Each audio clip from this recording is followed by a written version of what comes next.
বাচ্চারা, এটা আপনি কি পরে আছেন স্যার? বাচ্চারা তাড়াতাড়ি তোমরা সবাই এই মাস্কটা পরে নাও। হ্যাঁ, কিন্তু কেন স্যার? বাচ্চারা, শহরে নতুন একটা বাবা ঢুকেছে। ওই বাবা যাকে এই মাস্ক ছাড়া দেখছে তার মাথায় ফাটিয়ে দিচ্ছে। হ্যাঁ স্যার, এটা আপনি কি বলছেন? হ্যাঁ বাচ্চারা, আর আজ আমি যখন রাস্তা দিয়ে আসছিলাম তখন আমাকেও এই মাস্ক ছাড়া দেখে নেয় আর আমার মাথাটাও ফাটিয়ে দেয়। হ্যাঁ স্যার, তাহলে আমাদের এখন কি হবে? বাচ্চারা তাড়াতাড়ি তোমরা সবাই এই মাস্কটা পরে নাও, তাহলে ওই বাবা তোমাদের কিছুই করতে পারবে না। ঠিক আছে স্যার। আরে তোমরা সবাই দাঁড়াও। আরে তোমরা আমার কথাটা তো শুনে যাও।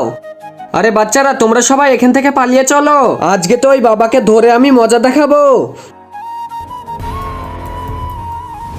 হ্যাঁ, আরে সুবর্ণা, তুমি এখানে কি করছো? আর তুমি এই বাবার হাত ধরে আছো কেন? কিন্তু তার আগে তুমি যদি চাও তোমার মা জান্নাতে যাক, তাহলে এই ভিডিওটিতে লাইক করে চ্যানেলটিকে সাবস্ক্রাইব করে দাও। আর যদি চাও জাহান্নামে যাক, তাহলে কিছু করতে হবে না, আর কমেন্টে আই লাভ ইউ মা লিখে যাও। স্যার, আপনাকে আমি কি বলবো? কালকে যখন এই বাবাকে আমি রাস্তায় ধরতে যাই তখন আমি নিজেই এই বাবার কাছে ধরা খেয়ে যাই। আরে এই বাবা তো এক্ষুনি এখানেই ছিল, হঠাৎ করে কোথায় চলে গেল? এখন এই বাবা তোমার মাথা ফাটিয়ে দিবে।